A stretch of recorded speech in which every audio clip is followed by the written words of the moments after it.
Best man Jeremy would like to say a few words right quick. Ladies and gentlemen, Jeremy. Thanks, Alex.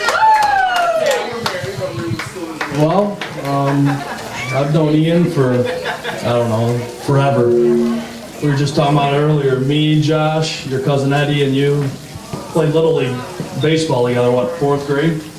On the Panthers. And, well, everybody's like, oh, did you write something down? Well, no, I didn't, because if I would have started writing, I would have wrote a 400-page book about the times I had with Ian, you know? There's just, there's a big group of us that all hung out, and, you know, we always used to say, you know, with Ian, it didn't matter where you were at, you know, you could be at a funeral, whatever. I mean, that's probably a bad word. You always had a good time. It didn't matter. It didn't matter where you were at with Ian. You know, he was the life of the party. He, yeah, still is. Sorry. And you know, he brought things out of you that you didn't think you'd have. You know, he'd be like, hey, you know, go talk to that girl over there. It's like, nah. He's like, dude. It's like, don't be a pansy. He's like, what's the worst thing? You know, she could say no. It's like, nah, I can't do that. You know, the dude. One time we were up at Michigan State, and Ian had his song that he used to always sing. I can't say the words to it because there's a lot of kids around in that, but the adults will hear it later. And you know, he played the whole CD, you know, for everybody, and the dude's just like, wow. He goes, you did this in front of a whole bar? Then you got arrested. Yeah, I'll get to that, Jeff. I'll get to that. And he's like, yeah. He's like, yeah, I did this in front of a whole bar. And he's like, man. He goes, you got, I can't really see that either. What's that? It's a rim shot. Anyway, the dude's just like, you got the biggest I've ever, you know, been around in my life. Dude, you need to carry him in a wheelbarrow, you know. Just, I don't know, man. I don't know what to say about Ian. I'm very proud. And I know that Ian's always been one of my best friends, and I probably haven't always been as good a friend as you have been to me. You know, you've always been one of my best friends ever, and I'm very happy that you're gonna spend the rest of your life with the woman you love, man. And, say it like that.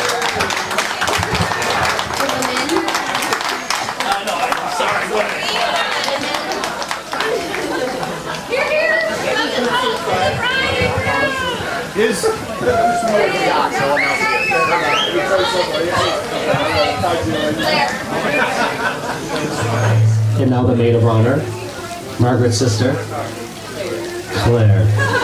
Gentlemen, give a warm round of applause for Claire. And ladies. I had to write it down because I'm a writer, but it was Palm Sunday, and Margaret was about 4 years old, and I was about eight, and Margaret had to go to the bathroom, and so my mom sent me to take Margaret to the back of the church, and where the bathrooms were, and so you know, it's a big Catholic church, it's all packed, and I take Margaret into the potty, and she locks the door of the stall, crawls out under it, and takes off. And so I'm trying to be like the grown-up, and I crawl under it and lock it, and then I'm chasing after her. And Margaret is like halfway up the front aisle of the church before I can even try to catch her. I'm walking like this. And Margaret's just, you know, scooting her little butt up to the front of the church, and she gets all the way up to the front of the church, right in front of the priest. She sticks her butt out, sticks out her tongue. I gotta drop this and do it, Margaret. And goes right in front of me, in front of the entire church. And there's a point to that story, really. But I about died. And then another other way. And then another quick story. Recently, I was on a car trip with my daughter, who's 4 now, and we were talking about people's sizes. I have to. Is this better? And I said that, you know, Margaret is not we were talking about who's short, who's tall, who's big, who's small, and I said, you know, your Aunt Margaret is kind of short. She is a grown-up. She's a grown-up, and that's as big as Margaret's getting. And Kate looks at me and she goes, "No, Mama, Aunt Margaret's grown up." And I think this kind of goes to Jeremy's point, that if you know Margaret, you know she's the most fun. She is sassy. She doesn't care if she is sticking out her tongue in front of 800 people and God and whoever else happens to be there. Margaret's gonna be the loudest person cheering at the Pistons game. She is, you know, she's like Iain, the life of the party. And so then we had Margaret, and then we met Iain, and you know, when I remember, we didn't know Iain that well, and we were on a camping trip, and I was still trying to figure out who he was, and at some point, it was a family camping trip, and Iain and I spent the better part of a day trying to figure out what else we could roast on sticks over the campfire. I mean, not just marshmallows. At the end of the day, we decided pickles, not so good. Combos, excellent. So, you know, and so I knew right away, like, I think is when I knew, like, this guy, there's something about him. He just possibly might be silly enough to hang with our family. And then when I found out he could quote every line to every Adam Sandler movie, and So I Married an Axe Murderer, I kind of knew, like, there's something here. But, you know, there really couldn't be a better fit for Margaret, and, you know, his silliness, his sense of fun, you know, he's exceeded our expectations in that department. Now we know every detail, intimate detail of the man cave, and, you know, it just shows Iain's creative. And maybe even more importantly, Iain, thank you, Genevieve, is an excellent dad for Genevieve.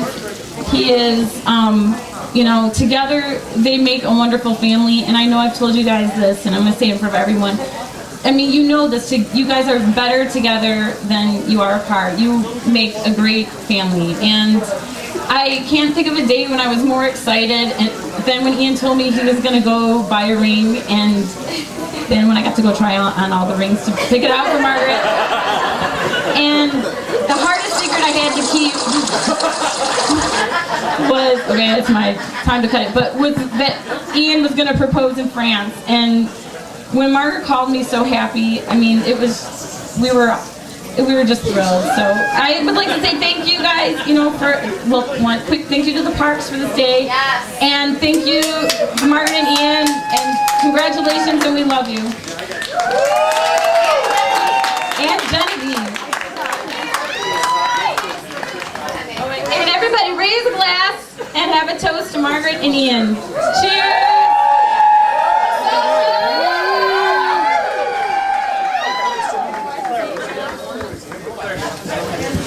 Hi, everybody. I just want to say a couple things for me and Margaret.